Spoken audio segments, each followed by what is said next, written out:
পথে আসে ভালো থাকবে বাংলাদেশ। যুবকরা যদি কোরআন মানে নিরাপদে থাকবে আমার লাল সবুজের পতাকা। যুবকরা যদি ইসলামকে মেনে চলে তাহলে আগামীর ভবিষ্যৎ ইসলামের ভবিষ্যৎ, জোরে কোন ঠিক কিনা?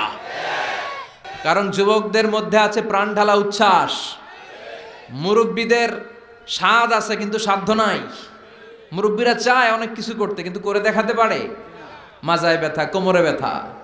আগামীর নেতৃত্বে মুরব্বী নয়, যুবকদেরকে এগিয়ে আসতে হবে। চিল্লায় বলো ঠিক কিনা?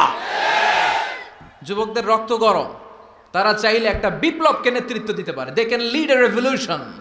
গোটা বিশ্বে যত বিপ্লব হয়েছে সব যুবকদের দিয়ে হয়েছে। সুবহানাল্লাহ পড়েন।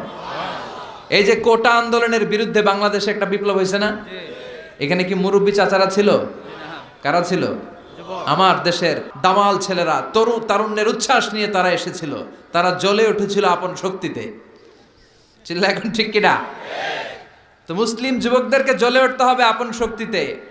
এরপরে নিরাপদ সড়ক চাই, একটা আন্দোলন হয়ে গেছে এই দেশে। ওইখানে কি মুরব্বীরা নেতৃত্ব দিয়েছিল?